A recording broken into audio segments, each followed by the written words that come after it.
find down below. Foundations of buildings that are better about. People here got it real good. Get some glass house spring, prepare a day, and other people off in the streets. Don't wait, no, never say big city, big city, big city, big city, big city, big city, big city. Get the wish and well, big city.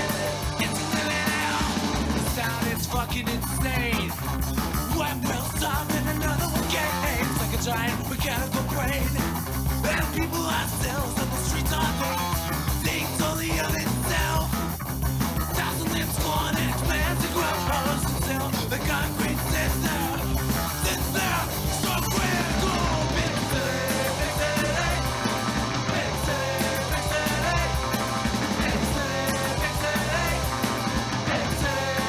Get to wish I had well, big city. Get to live in hell.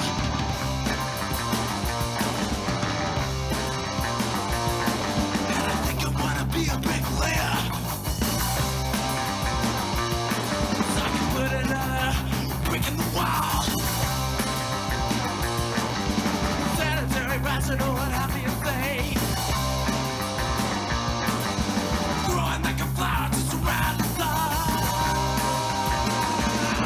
Big city, big city, big city, big city, big city, big city, big city. It's a wish and well, big city. Taco. Yo. Other people? Mic check. Taco.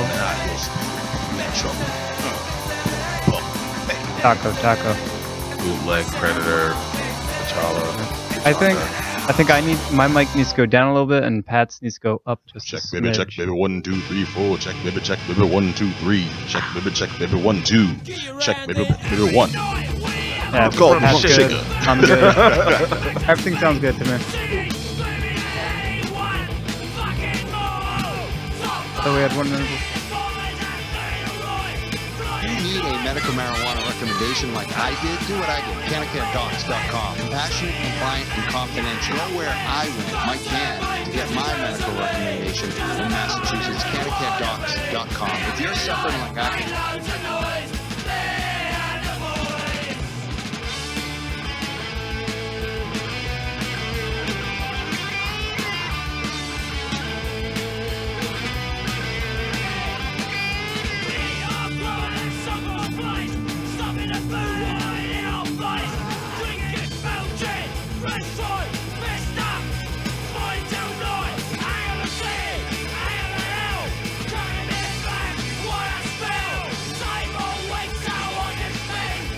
get your medical recommendation, get legal, CanaCareDocs.com.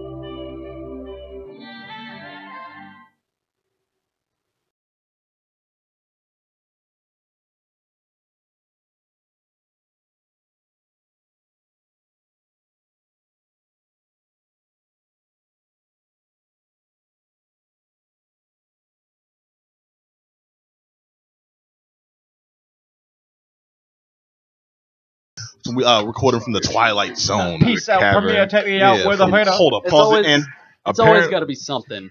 Apparently, we're spelunking today. all right. Well, We're reporting from the Twilight Zone. No, even better. Reporting from the Bermuda Triangle is the Geek Down here on WEMF Radio on location. I am Pat B. Isn't Uncle Fester from the Bermuda Triangle? Isn't that what the joke was? From what I hear. From the Addams Was that family. true? Yeah, from No, the Addams that's- family. They're like, Is I've that been true? cooking in the Bermuda Triangle. Yeah, that's from the movie though. That's where they okay. found him. I'm actually going to be there next week. Nice. Bermuda Triangle. Nice. Yeah. See, now for you though, it's recreation. Most people get lost and like die there. You're just going to like take pictures, enjoy, have a fun time, return with souvenirs and such. Taking a cruise down to Bermuda. Didn't Yeah. you just come back from Portugal, bro? I did, yeah. Dude, be you're traveling. going, Well, you're this is- traveling today. Oh, so huh? Portugal was for the bachelor party, and Oh, now okay, the okay. actual wedding is the cruise to the Bermuda. Oh, Wait, yeah. are you tying the knot, man? Is that what's going on? Go I'm ahead. not. Hit it No, one no, time. no, my brother. Oh, sorry. He looked at you like you're crazy. I'm not ready. Right. No, you've been with your partner there for like what, 26 years, 27? Yeah, it feels like 2. 2. Okay. Yeah, it feels like 2. Okay. Feels like 2. Yeah, so In it's still actuality, fresh it's and new. 93. That's good for you. I mean, since 93. All right, this has been the Geek Down, and right here is my man Black Adam Willis. Yeah, sir. How we doing, Patrice? And I was doing okay. I don't know what's going on. On the way here, I somehow sprained my wrist. How'd you, yeah, how? Well, Were you holding on to something? Like, like, I can see. I did that once on the bus. Like, we almost hit somebody in the street, and like I was holding on to one of those, the little dangly little rope things. And I got caught in that as the bus hits on the brakes. I kind of rolled my wrist that way. That's the only thing I can think of. That, or you beating people up in the street. Man, yeah, exactly. No, I don't lie. Talking about it was on the subway and stuff. No, you were street fighting. That's what happened there. Exactly. Yeah. Now I got in an Even Uber. my stature, I can just throw my 150-pound body around it. Man, hey, yo, I'm pretty sure you got moves, yo. Yeah. He's like Fei Long.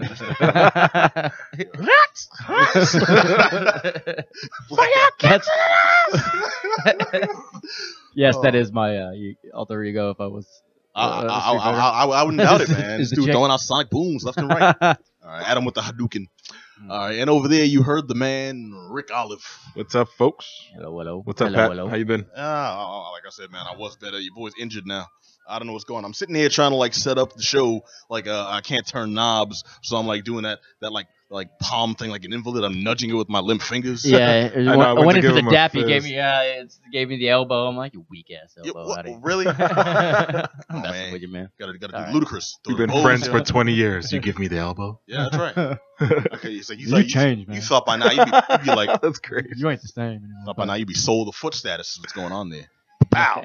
Raise it I up don't know what I would do if somebody tried to dab me with a foot. with a foot. Yeah, I'd be kind of pissed That's off. what's that dance, you know what I mean? Like, you lock ankles and just do. The only you way hop I would around. the way I would let that slide is if you were like a paraplegic or like had a missing limb. Or Yeah, I some think you'd level, have to like- let that one slide, right? No, I man. let that slide. No, like- Adam's got it right, yo. If someone comes at you with the kid in play, you better rip the kid. No, the kid Yeah. that plays different. But Because you better something's come at me real's right. about to get down if you don't return that. You gonna accept this dap? So You accept this dap, you gotta that's look your at the toe, delivery man. like wait okay, it's the kid in play. Why you so against like it's like someone comes at you with the foot? I'm assuming there's like a purpose there. You just I think it would just be a natural human reaction to shift to a defensive stance and like probably knock his ass out. Like, Yeah, because that's like because like, next step is think you about lift it. the arms. That's crane technique. oh, and that's crane When you think of technique. it. Crane technique is when like stuff gets real. Yeah. But I feel like someone's walking up to Derek, they trip, and then suddenly this dude's like punching him in the neck. Like, oh my god, hey, good to see. Oops. See, I love cracking how the sidewalk, and this dude just like starts snuffing him for no reason. I love how Like, what are you attacking? crane technique worked in the first one. That was like the finishing move. And the Yeah. third one, he kind of busted out, and the guy just flops him on his face. Yeah. I'm like, crane technique is That weak. guy was Crane's like, cool. I'm from the country that created it. It does not work on me. Well, you remember in the second one, he That was just a like great caught movie, the though. foot. Like he's like, yeah, no, I've seen it before. I've seen it since I was I've 7 years seen old. this I've been move, getting right. hit with that foot since I was 8. Yeah. It never worked again. Mm-mm. That Have was you a ever great tried it? movie, though. Was that your favorite Karate Kid movie? Nah, the first one was still. Yeah, the it best, still I is think. the classic. And then the third one, yeah. I've got The guy just shows like they built a whole movie around like destroying this young kid because he won a karate contest like 5 years ago. Like adult men are like devoted their lives to beating this kid up. It's so It ridiculous. was like a metaphorical reference to like God and his master plan. Yeah, it's Like, the kid was obscenely, us, ridiculous. and God is the total. Yeah, it's something, man. You know what? I'm actually okay with it though because Because you hated that kid so much, little potato face Daniel. I'm not gonna say yes. I'm not gonna say baked no. I'm gonna potato say- Daniel Russo. No. I've actually seen 2 like more times than I can count. Like I know the soundtrack backwards and forwards. I Live had or it die, on- man.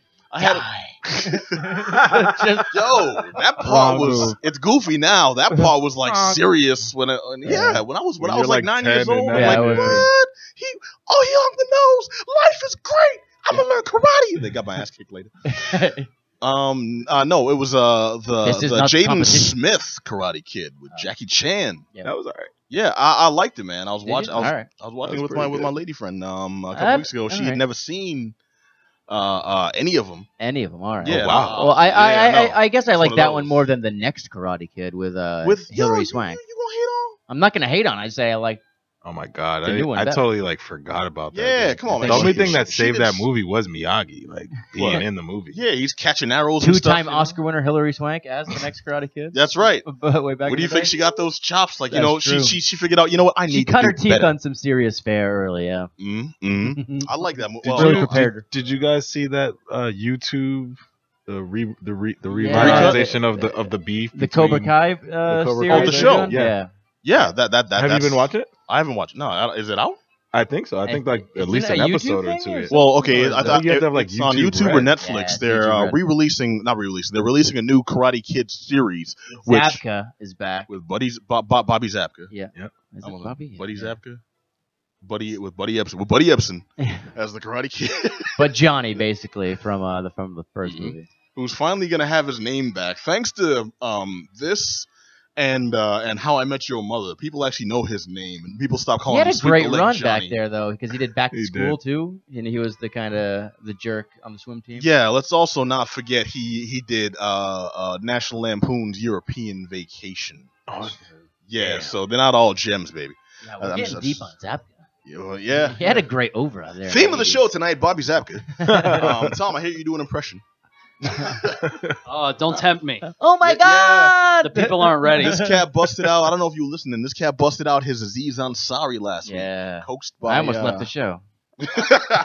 Apologies to the listeners. No. I want to know what It's else. so good, though. I want to know what else you've got in the chamber there, because that's a random like gem you've been hiding from us. That's a good one, man. Oh, this is kind of in the same vein as Aziz, honestly. But I've been working on a mean SpongeBob impression for a while. Lay it on us.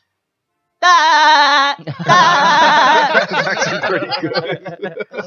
Okay, for those of y'all watching this, live on YouTube or Twitch.tv/The Geek Down, that was our producer Tom. He's off camera, and if you just heard what he just did, you know why it's for good reason.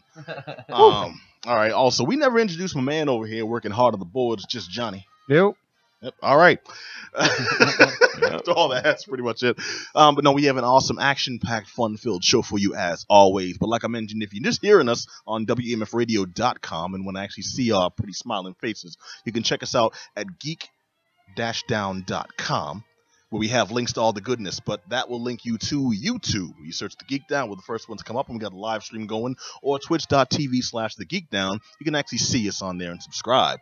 Now, tonight, we have Donkey Kong Tropical Freeze. We have the part 2 of the Boston International Independent Film Festival. Nice. Dirty D over there. WWE Backlash. That's correct. Yes. This man gonna show us that Ravishing Rick. That jersey. The hips. You gonna do the hips? I'm gonna come in here in the robe next time. Yeah, Val Venus the whole time. That's frightening. All Val right. Venus was a great gimmick. Great Valboski. You couldn't do it now. Hello. You could never do that now. No, of course not. But Wait. that was a great gimmick back in that. Yeah. What would be the modern iteration if Stardust came back and did something? Even Stardust has been watered down because remember he was way more aggressive back in the day. He's doing like Not what was Stardust. the- Goldust. Yeah. Well, Goldust was one big gay joke. Like that was just you can't do that stuff anymore either. He used to for put good guys' reason. legs up in the ropes and run and kick them in the nuts. Yes, And then he was would like do like so this new. weird. Yeah. It is just like okay. Yeah. Because that's Sold, though. that's proper wrestling. That's exactly. That's how I associate it. Well, somehow it evolved from so we grapple and throw people down to I'm throwing sand in their eyes, running around the ring, Gold to hit them with an glitter. elbow, and then the glitter in the face. Man, you ever try to like brush glitter off after like a kid's party or something? Nah, That does man. not go away. Glitter just stays on you. Yeah. Yeah, I think I have a shirt with glitter from like high school on it still. I feel swear to like God, Vader man. retired. Reminds me because of they couldn't my get the grade glitter out school of it. girlfriend. I still love you. I feel like we just learned a little more about Adam. Seriously, that was her name. Her name was Adam? That's amazing. All right, so right now I'm going to kick it over to just Johnny. Yep. Waiting with a zen-like patience because he's got the inside stuff on Donkey Kong Tropical Freeze. Sound like a rejected ice cream truck. Yeah, I'm flavor. pumped for this, man. I Yeah. think I'm about to get this. Tropical Freeze. Sound like one of Tropical those push pops that no one buys.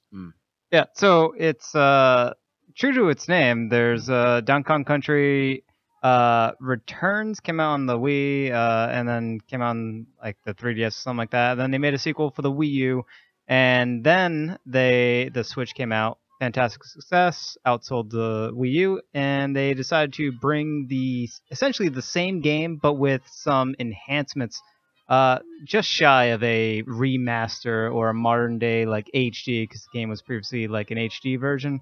But they added, for example, they enhanced a little bit of the graphics. It's run at a higher resolution, very much a smoother frame rate. The load times are definitely improved. Good. And more importantly, one of the major enhancements is they added an easy mode to a game that was actually really, really, really hard. I never Wait, Donkey Kong?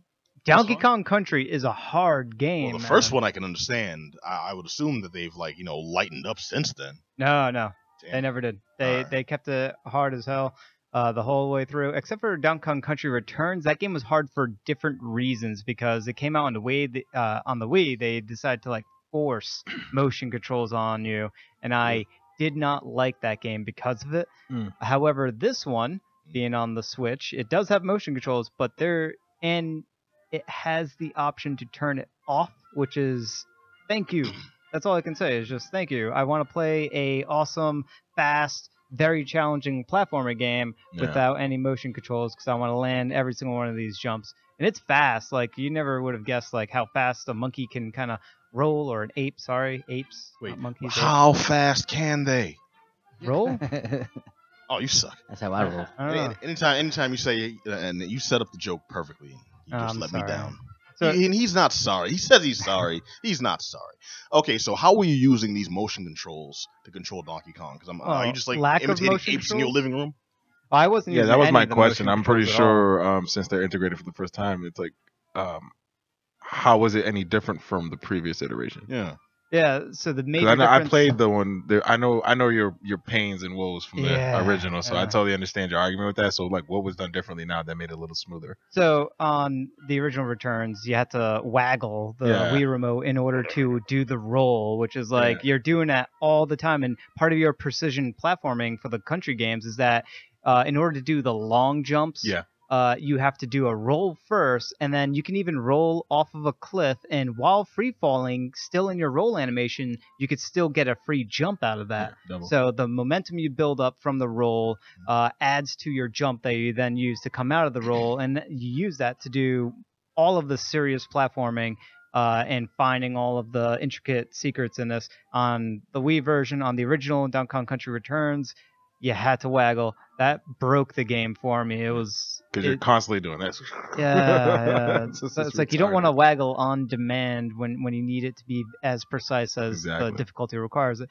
This one, not the case. You hit either Y or X button. You can even change that around if you want, and boom, you are rolling exactly when you want to roll. You can jump exactly when you want to jump. Game has co-op, so like in the previous the original country games, right? You had Diddy Kong there with you, but it was more of like a HP system. Yeah. Diddy did play a little bit differently, but it was kind of like an HP system. Donkey Kong takes a hit, Diddy takes over. I think you could even tag team them in the sequel or something like that to swap them out. Wait, so it was like more of a Mario Luigi thing and less of a Sonic and Tails thing. Right, but See, this is how old I am. I only have those old ass references. More Sonic and Tails, less Mario and Luigi, because it wasn't like you have to reset the level after you take a hit with Mario or something like that. Okay. Where you're playing as Luigi. It wasn't that. This one, you're playing. You can do co-op, and it's right then and there. Both of you are controlling two different characters on screen at the same time. Very good stuff. The new character that they added to Tropical Freeze. Oh, snap! A new character. Yeah, for the Switch version. Oh. Is Funky Kong. Funky Kong. Funky Kong. Wait, isn't Funky Kong that old Funky ass, Kong? That's like Jar Jar Binks. Funky Kong is from the Mr. cartoon Funky show, Kong. right?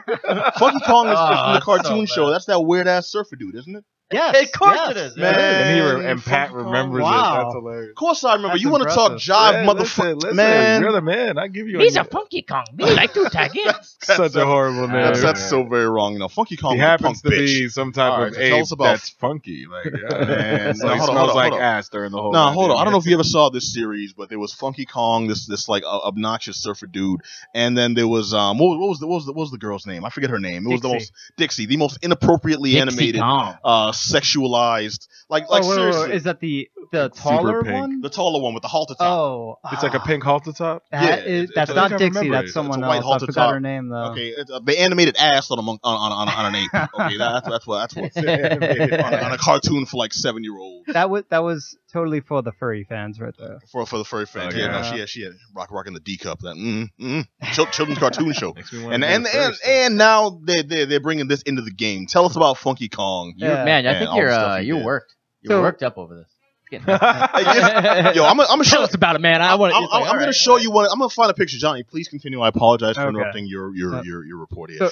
So there's a couple of different characters in there, and they all have different abilities. Funky Kong, his abilities are essentially make him the easy mode of the game because he gets a double jump, which none of the other characters have except for Diddy has like this rocket pack that gives him a little bit of a boost. Dixie has like the helicopter hair that can give her a little bit of an extra lift on a jump. Funky Kong just straight up double jump.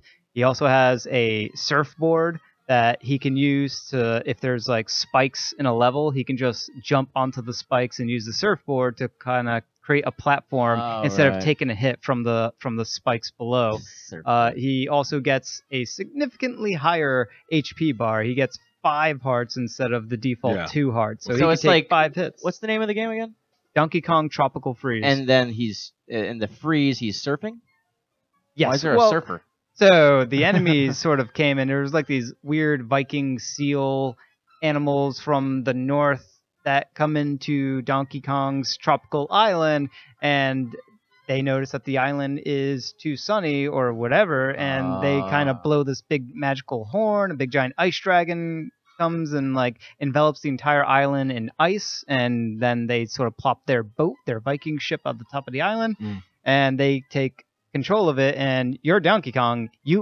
That's your island. You're like the king of that particular jungle. And now you get blown away from the assault. You get blown away to some random smaller island, and you're island hopping your way back to your island that is now completely transformed from the first game. All right, hold on. Let me pause if we're talking about getting the blown on the island for a second. I just brought up an image Candy Kong, and Candy, she's wearing... Yes. She's wearing body paint. Can you? This is rough. I told you. Rough, Adam did not believe me. Candy Kong's covered in hair, and she's got D cups, wearing a little halter top. Yes, indeed. With hair cleavage. And she got them eyes. Come get some. Come get some. Come get some. She looks like which she one looks like a character from Jersey Shore. Too much tan. Candy Kong. They even gave her the stripper name too. I like it. Yeah, no. It's Candy Kong. Check out the lower half. That's too, not right, bro. It's shaped. It's now shaped. I understand my friend's stripper tan. Should I post that? Yes, you should. Okay. No. So everyone it's can now just, see Candy Kong. it's just so keep an eye out for Candy Kong and Donkey Kong Tropical Freeze 2. Straight chilling. You show that to the right parent. Right, just get it up. In today's current society, you show that to the right parent, it's a wrap. Tell me who you tell. Okay, so Johnny, what would you give this bad boy? First of all, how does it compare to how does it work with the bongo controls? I gotta know. Bongo controls. I haven't played it with the bongo controls, unfortunately, but maybe when I go home, I'll bust out the bongo controls and get a beat going. I know you got them. Not die. I know it you reminds got me them. of George of the Jungle, where they get like, oh, now, and they got the gorillas in the back. George. Got the gorilla beats like in the back. What a great movie! I'd say this game overall, absolute thumbs up. This has some thumbs up. Absolute thumbs up. I was literally going to buy it the other day. It was $60. I'm like, let me go to work for it. It is totally worth it. It has some of the best platforming level design you can play in any platforming game. This puts to shame like the new Super Mario games, like the new ones. Yeah. They're really, really good, and I definitely recommend those games. But the level, just the first level in Donkey Kong Tropical Freeze puts to shame the best level in those games. Like these levels are ridiculously well designed. There's secrets tucked away in places where you're kind of suspicious, like, is there a secret there? Then you go and check it out, and lo and behold, there's actually a secret there. You have to do your precision platforming. There's enemies, and everything is like so exactly precise and accurate. And for whatever reason, they decided to go over the top and put explanations for why the levels are designed the way that it is.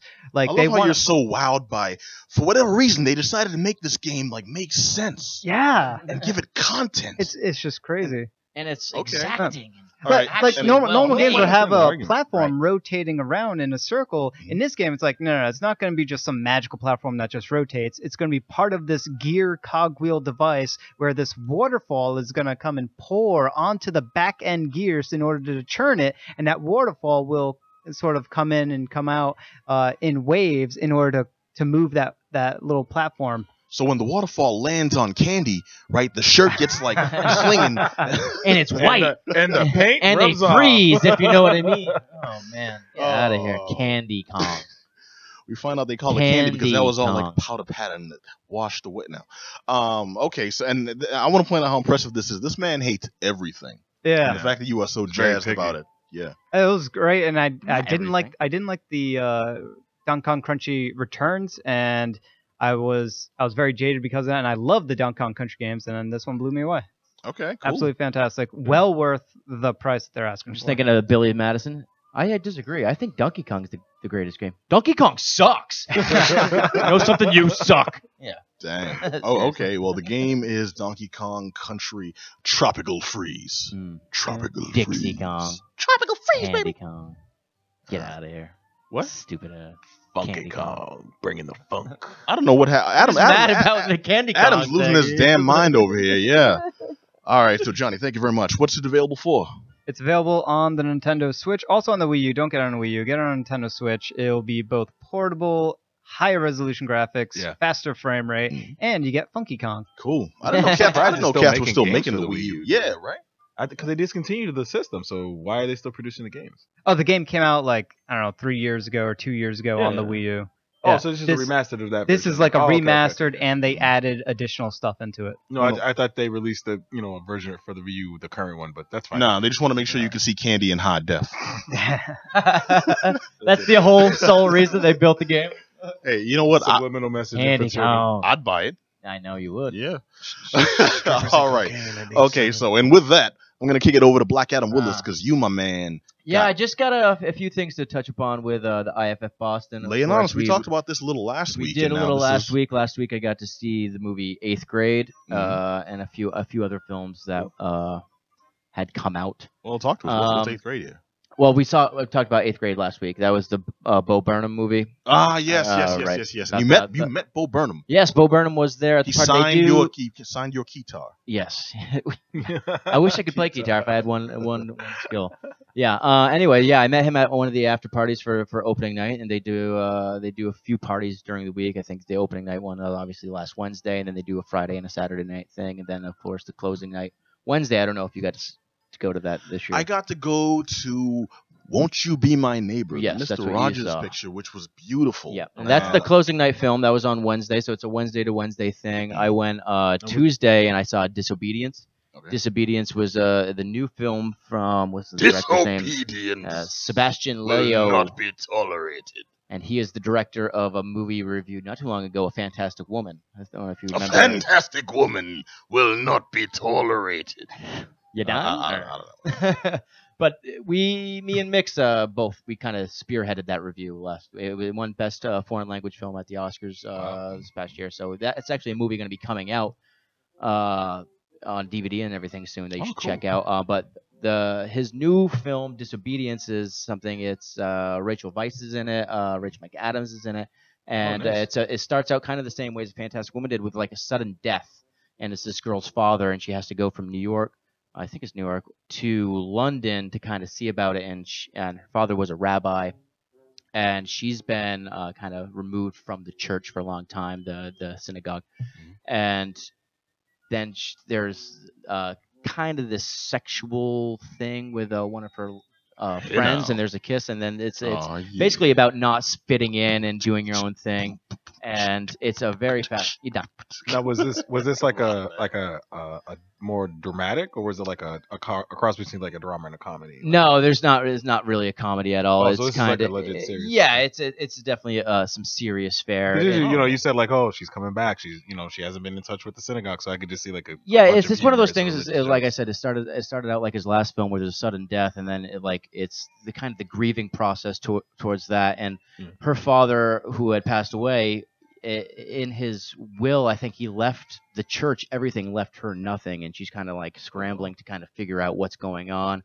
And then in the mix of all I'm that, hoping he wasn't rich, because I would be pissed. well, yeah, there's a lot comes out, and I don't want to ruin leave too your much money of to it. God. Yeah, You get the joy of knowing you've given to charity. and he kind of like disowns her, like saying like he's not like her daughter and everything. Wow. So it's this is as a kinda- result of her relationship.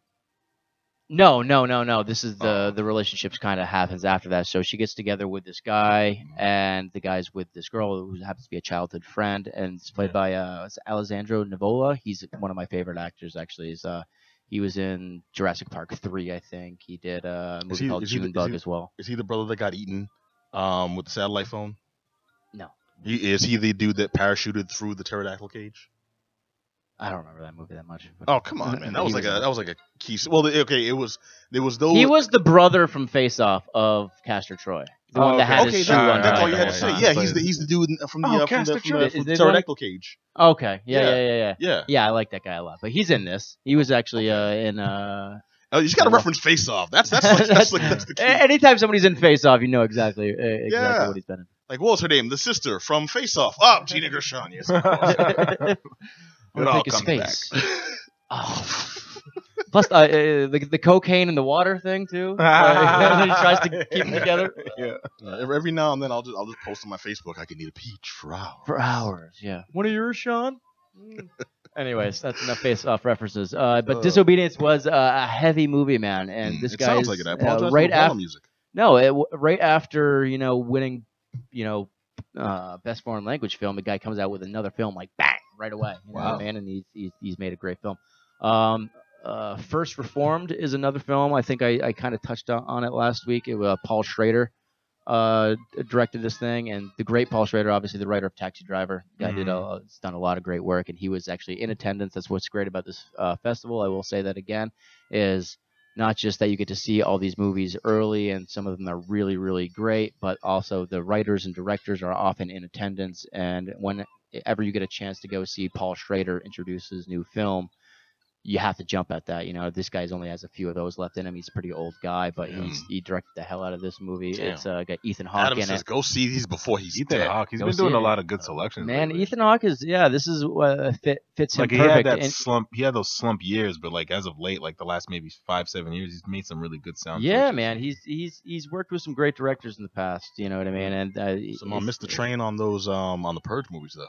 Like the Purge movies has gotten better and better since he's been out of the franchise. Since he's been out of the franchise. Yeah, sometimes that's the way it works. You know what I mean? Sometimes you die in the car crash in the first Fast and the Furious. Yeah, until after Karate Kid.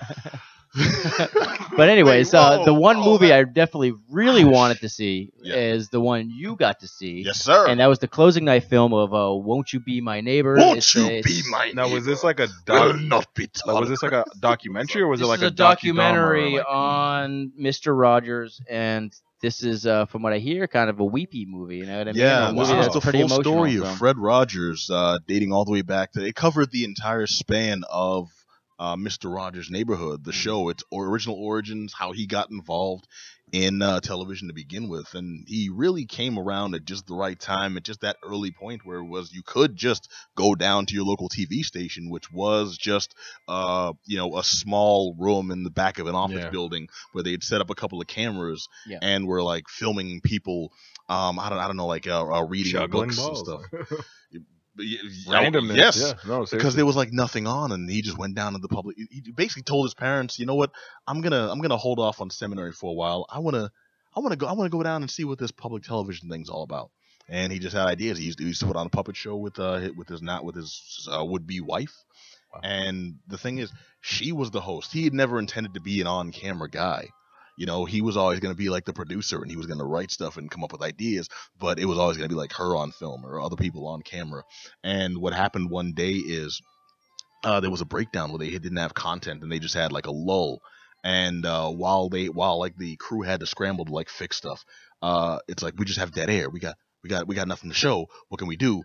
And he's just like grabbed like a random puppet that he found just around the studio, and then like jammed it through. Like literally how Mr. Rogers' Neighborhood started is they needed to fill about 20 seconds of dead air. So he put a puppet on that he just randomly found, jammed his hand through the backdrop, and then just said, "The time is 2:52." Boom. And then pulled it back. And apparently like kids that were just like paying attention at that one moment loved it. Yeah. Parents were writing in.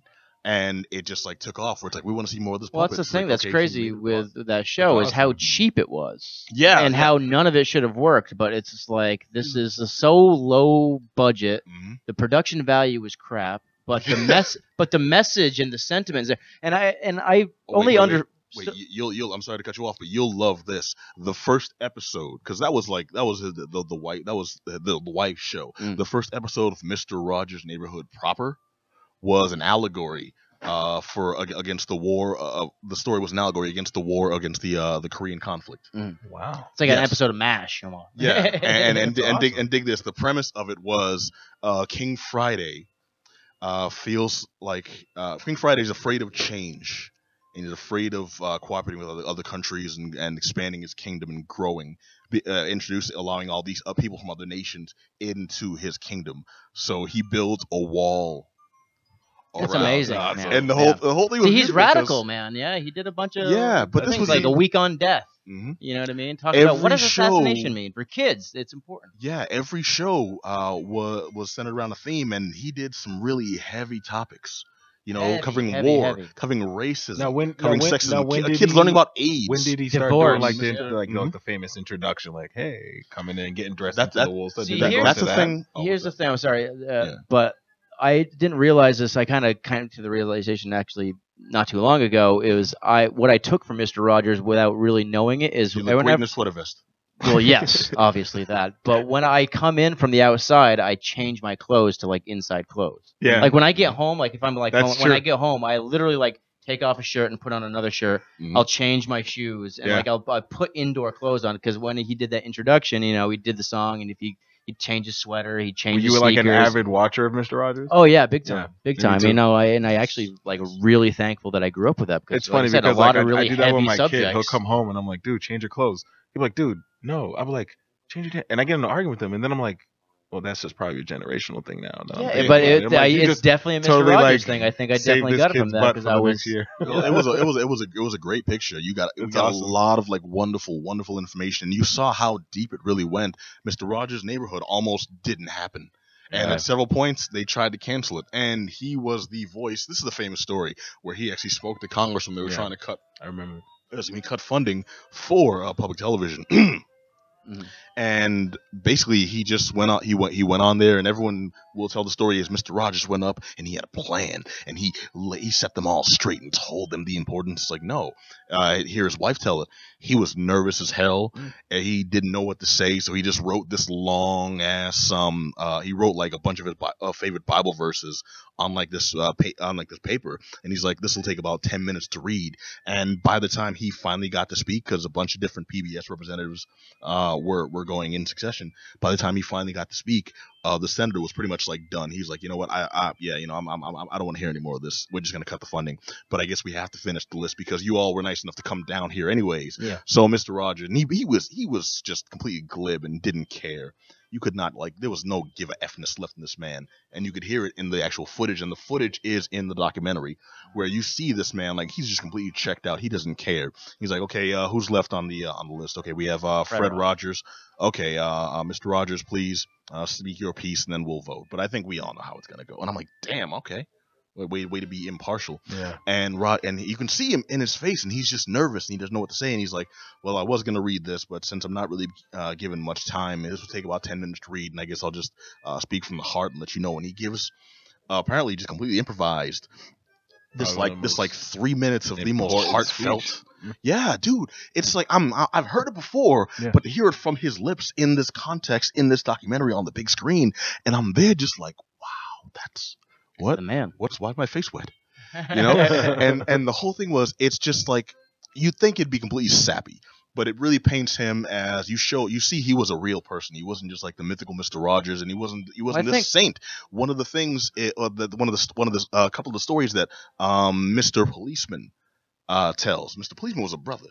It was a black dude in the 60s and 70s working on the show, and he was gay, and they tried there was a point where they tried to remove him from the show because they didn't feel that his lifestyle represented the wholesome image.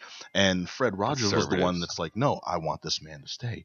And he was a minister. Never like was heavy-handed with religion. I didn't know this about the show, but he always brought those values and always made kids feel comfortable. And the whole thing with him, like, we all have this idea of Mr. Rogers is like the ultimate wholesome individual. There's got to be some deep, dark stuff. And I think he's one of the few people, and you really get it from this. He's one of those few people. That's what I think. That is cartoonishly good. Yeah, and it's like you need that now. It's like it's so divisive now, and everyone's it's like we speak into this echo chamber. It's like social media, and everyone's arguing, and people are faking, or maybe realistically really just mad, you know what I mean? And it's just the whole thing. But it's like a guy that's that pure is something we need, you know what I mean? Definitely. And it's like I really do, like I said, I'm thankful that I had him growing up to kind of like guide me. I think a lot of the shows now it's just kind of too pandering. It's a little bit too most dumbed of them are, down. but I think you know also, but our age-old argument now is like, you know, they're trying to cut funding for PBS again. You know what I mean? Like it's like right back to the original fight for just free speech of you know. It's a never-ending thing, and it's just like we need a Fred Rogers now more than ever. Well, it's very cyclical, and one thing I find is different generations require different motivation. I think Mr. Rogers was ours. Mr. Rogers was our parents.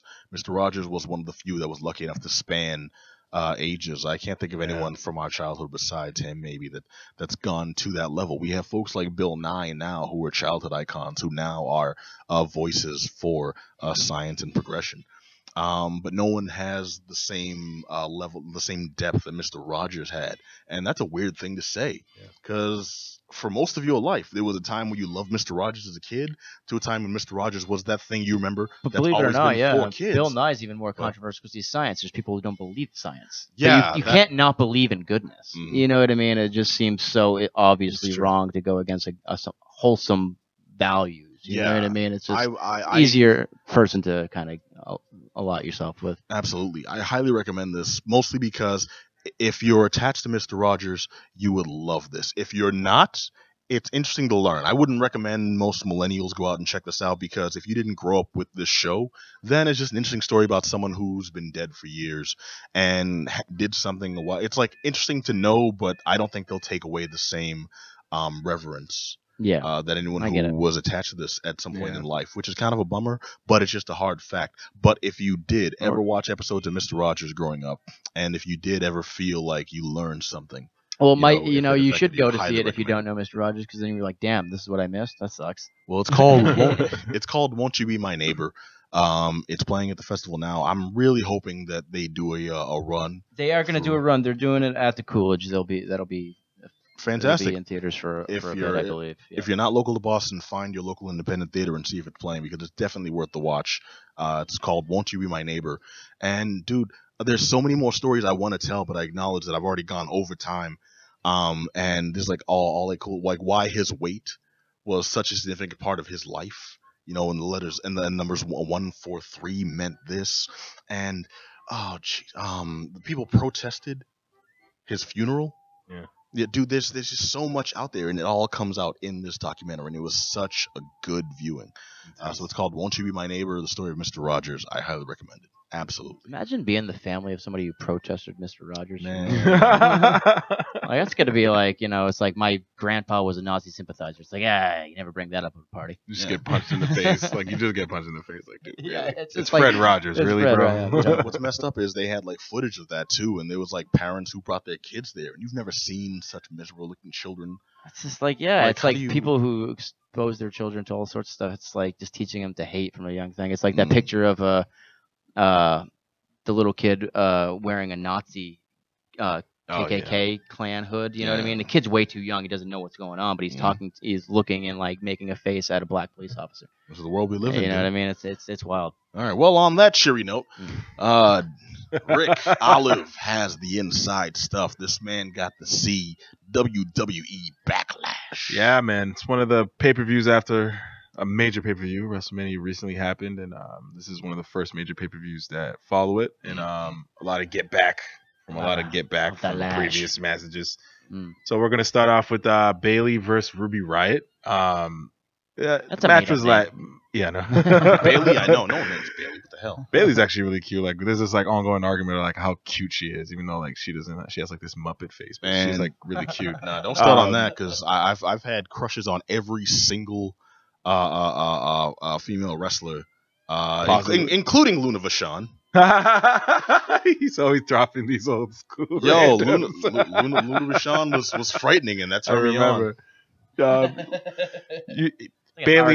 and Ruby's been having this ongoing feud, but the match was pretty much called from the beginning. She gets jumped by the Riot Squad and pretty much loses the match. So it was pretty much a lynching. I thought you were gonna say she was just losing so badly, but no, she got jumped. Yeah, Riot Squad came back to support Ruby Riot, and it's just this ongoing feud between them. And the story arc behind that is cool. I thought it could be done a little bit better. And I'm not a huge fan of Ruby Riot, so I thought I think she's a lackluster wrestler personally. But, damn. Okay. All right. Hey, I'm very picky about my wrestling. I grew up in an age of wrestling where I've watched some guys set trends and become phenomenal superstars as a result. And when I'm watching now, I just feel like it could be done.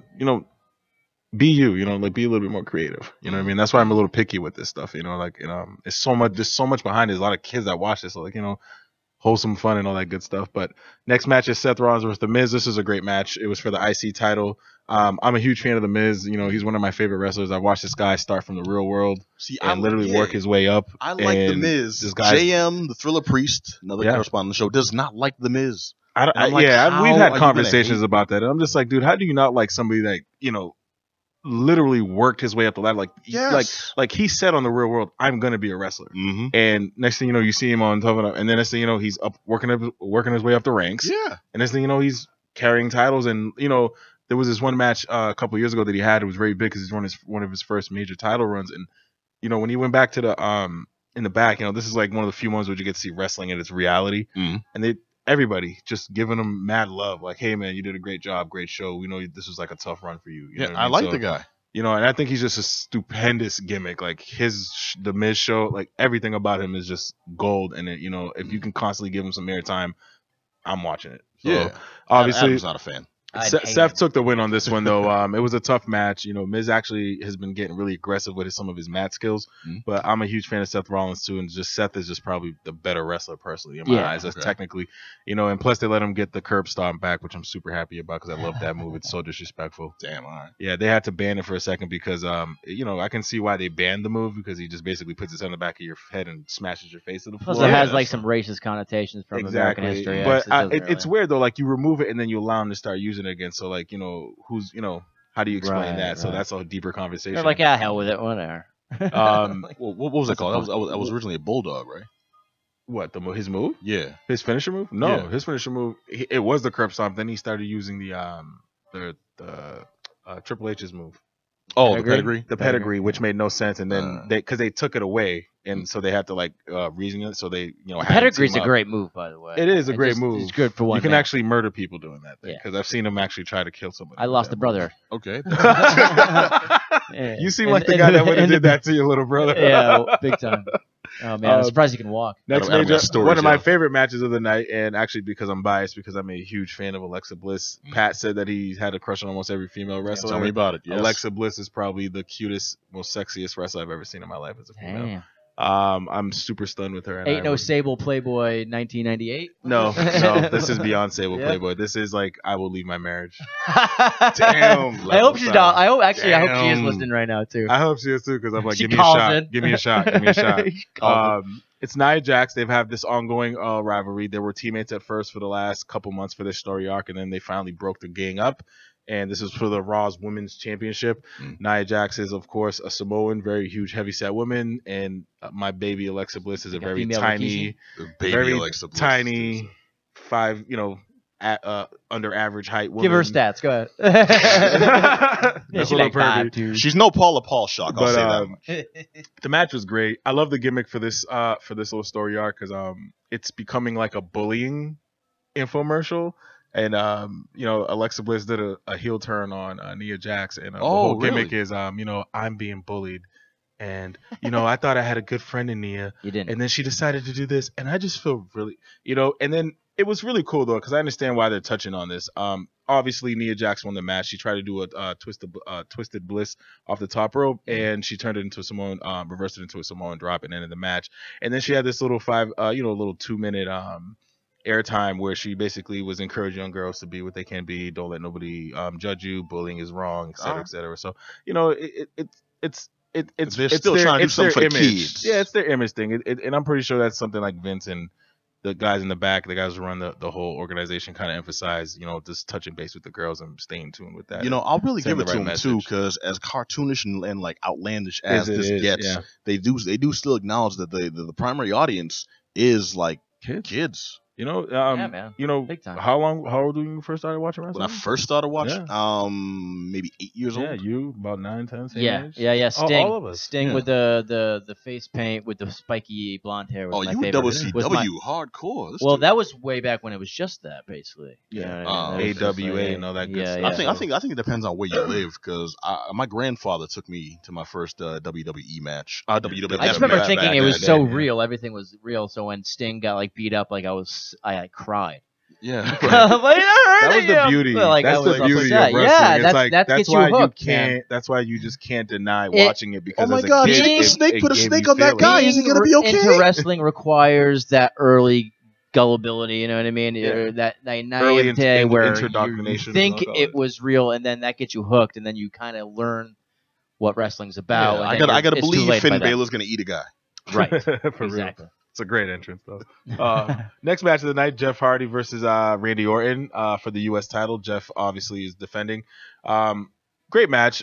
Two great legendary wrestlers. I mean, Orton's wrestling history, and Jeff Hardy's probably one of the greatest tag team wrestlers of all time. They literally carried that division for years, and I still think that if you're gonna compare them to anybody, nobody compares to Matt Hardy and Jeff Hardy and Edge and Christian. Those were the best ever. Those ladder matches, man, were way just back in the incredible. day. Nobody can beat And those. the one with the Dudleys too. That was. Oh that yeah, was and the great. Dudley. Yeah, we'll add that three-way. Well, that was more three-way like the ladder match. hardcore stuff. But And like always, Randy Orton RKO out of nowhere, but Jeff managed to dodge the RKO, went into a twist of fate, and then moonsaulted and ended the match.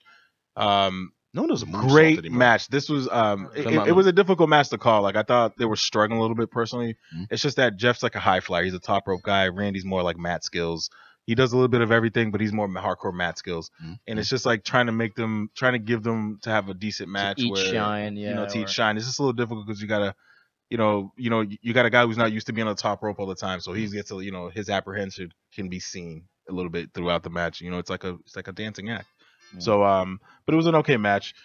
Then comes the break with Elias. It's one of my favorite characters. He literally is just, a poopy mouth jerk who sits in the middle of the ring with his guitar and pretty much lets everybody know, whatever town they're from, that they are literally excrement and you don't deserve to live. But he'll play you a song regardless when he's done saying all this. Wow. That's nice. And but it was funny because he gets interrupted every time he begins to start the song. Gets interrupted by another gimmick. The New Day came out, which is really funny. Nice. I love those guys. And finally, after his third interruption, the lights go out and Bobby Roode comes in and literally lays him out with the glorious DDT, and we all get into this glorious chant. And it was entertaining. I'm a huge fan of Elias. I like everything that he does, and whenever he does something in the middle of a show, it's like a great break from what's going on. All right. Daniel Bryan versus Big Cass. This is huge because I'm a huge DB fan. Yes. Yes. He's finally been cleared to wrestle, so he is just probably one of the most aggressive, energetic, small wrestlers I've ever seen in my life, and I just respected everything about this guy's journey. And well, how's he been doing since he's back? He's all right, man. You can tell that they're really careful with him in the ring. Like, usually, I've seen some aggressive matches with DB before the accident. So, like, going up for the body slam. It's just like, you don't know if it was Lightly. real or if he's like, yeah, Touch. let's just dive right into it and go hard. Right. But right now, you can tell like they're being very careful with him, as until I guess he gets a better, cleaner bill of health. Maybe some more time. Don't drop him on his head just yet. Yeah, exactly. So Bones it's like kind of that. difficult with that industry, man. You remember, man. We grew up with it, man. Yeah, no, we messes watched cats up for deaths life. on live TV. We've seen Dan, these, that so Owen Hart one for real. I'll that was always the one that remember got me. Yeah. Like, Yeah. we've seen these, so they're taking the extra mile with these wrestlers now. What was his name? D'Lo Brown. D'Lo yeah. Brown wore the Broke chest arm, what's his protector, name? and he did the. Yeah, he Yeah. broke what's his name's neck? When he did the Was I it draws? love that. No, Was it Heidenreich? what are you talking about? The wrestler that he did it to? Yeah. No, I don't know. I don't remember the wrestler. I remember he did that to somebody because he was doing he had the chest press and he jumped off, and that's how he ended up hurting him. Yeah. The frog, but he messed the frog splash up pretty badly. Yeah. I just can't remember the guy who did it to. Yeah, I think it was draws from LOD. Really? You remember that? Yeah. Damn, dude, you're Yeah. good. You can get messed up. Dude, so many people got hurt, crippled. I can see why. I remember Kurt Angle, Olympian Kurt Angle, who's Have you seen in the Olympics got more hurt in WWE. Well, have you seen his neck recently? Retirement. Did you see those pictures? No, when his neck is like this wide. It's like bigger than his shoulders. Because all the the surgeries and stuff he's had on his neck, like his body is just so obviously broken. Yeah. And to be fair, though, the man was always like a walking thumb to begin with. You know. Yeah. He was great. His man. temple veins are bigger than my arms anyway. Yeah. It was amazing to see him, like watching him wrestle was great because it was just like this guy had no idea how the industry worked. He was an Olympic trained wrestler from high school, blah blah blah, and then he broke into this field and he just did it, and he just as sappy as it was great after a while. He just played a great cornball. Yeah, you know what I mean. That's what he's like. Hey, you want to see my gold medals? It worked. Eat your Wheaties. Yeah. Slam. I remember this dude on top of the milk truck, just like hosing people down. Yeah, the man. DB match was great. Cass is huge. He's tall. We're talking, Goliath and David and Goliath match, and he ended up putting Big Cass in a yes lock, and he wrapped it up. The rest of the matches were a little lackluster as a result. Charlotte lost her match against Camilla, which was a little weird because she ended up losing the WWE SmackDown women's title. The next, another great match was Bobby Lashley and Braun Strowman versus KO and Zayn. Wait, Lashley's back at it? I don't know. Yeah, they just let him back in. Nice. Still on juice too. Yeah, he got. Yeah, big, he is huge. Wait, he pulled the Rock. Jinder? He pulled the Jinder Mahal because if you remember Jinder Mahal, he was a little alcoholic back in the day, and then he got his stuff together and he comes back jacked. I'm like, yeah, you juiced. There's no way in hell you're doing that in that short amount of time. You juiced. Nah, you juiced. So it's fine. Too. But Bobby Lashley and Braun won that match, and then the match of the night for me was AJ and Shinsuke Nakamura, two New Japan favorites, legends. Great match, high flying. I mean, just aggressive, strong style. On Shinsuke's part was just well done. It's his gimmick. He sells it well. AJ's just phenomenal. I love him to death. Acrobatic, mat skills, everything combined into one, and you can't beat that. The match was a draw. They both kicked each other in the nuts, and they both couldn't. They both couldn't answer the 10 count. So by default, AJ retains the title, the Raw title, and But the match of the night, the headliner match was Roman Reigns versus Samoa Joe. And, everybody loves Samoa Joe because he's just like this bully in the ring. Samoa Joe is to wrestling what Thanos was to the Avengers. He just literally comes in and bullies everybody around and just puts you in a chokehold and passes you out and just walks away. And he had a plan. His technique was always really sloppy, man. How's he doing? No, he's great, man. He's coming back from injury himself recently, but, he pretty much put him in the coquina clutch predominantly for the entire match. And then but the thing with Roman Reigns is I want him to be good. I want to root for Roman, but I just think he's being pushed so hard and given these opportunities that I think should be given to other people that are needed and could bring the company more notoriety and just to have the fans stop complaining. But again, Roman wins by default, and he didn't win by default. He pretty much was going to get muscle busted, and then he reversed it into a spear, the Glaro spear. And then he won the match, and everybody started booing Roman like they usually do. And that's just a go gimmick, and that's pretty much it. That's the wrap-up for Backlash. I thought it was well. If I had to rate it, I'd give it, like a C. But, a lot of these matches, I just feel like you put them together. You have to follow the brands because they split the brands now. So there's Raw stuff and then there's WWE SmackDown stuff on Tuesdays and Mondays and then Tuesdays. So if you're not following one or the other, you're kind of lost a little bit. So if hence why we're also denied the report on my new favorite WWE character, Ronda Rousey. Yes, sir. You like Ronda in the W? You think it's gonna work? I like Ronda. Period. Yeah, I like her. I'm loving her. She needs to get rid of. You know what it is with her in this thing. I wish they would just stop smiling. You're supposed to be this deathly assassin woman. Just beat everybody up. She can't help it. If I was getting, she's supposed to be the female like Brock she Lesnar. was, man, the amount of when she sees that paycheck, that's why that grin never leaves that face. That's a tremendous amount She of can't money they help gave that. her. Garbage. Yeah. Sound like a Southie guy. She's garbage. She's garbage and she's wicked smart, but you know what? Man, I might forget about her if Gina Carano makes another appearance in Deadpool 2. Garbage. I can't wait to see that. Oh, yes, sir. That's going to be classic. All right, so we are unfortunately out of time. Johnny, you're going to have to carry the game of the garage to next week. Can you do it, my friend? That is perfectly fine by me. Okay, cool. Wait. You're garbage! I can't do it. You can't do it? I'll be on the boat. He'll be on the boat in the He'll be Bermuda on the Triangle. You are killing me, sir. I'll be sinking. Johnny somewhere. will literally disappear off the face of the planet for about a week. Yeah, for And then real. he'll reappear, and then he'll have a I'll be out different next haircut. week. He's gonna Sorry about reappear that. a year later with like stories A gray beard and a I'm mohawk. telling you, he's doing the Uncle Fester. and a Gomez, gorn then he gorn comes mask out for no and- reason. A Gordon. I'll be back, bald head, just like big, giant dark circles in my eyes, pales. All right, Yeah. same skin. I had a conversation with Hitler for 2 hours. He likes sunflowers. Doing a thing with light bulbs in his mouth for no reason. All right, so we'll work out something. We'll figure out something. All right, but until then, this has been the Geek Down here on WEMF Radio. I want to thank you all for listening and joining us again for another action-packed episode of Lackluster Wrestling and Mr. Rogers' hardcore gangster now. No, it was a good time. I want to thank Black Adam Willis. I want to thank Rick Olive. Anytime, brother. I want to thank Just Johnny. Yo. I want to thank DJ Tommy Tom. Yo. Oh, you should have did the SpongeBob. That would have been great. Oh, no. Oh, you had to bring it out, man.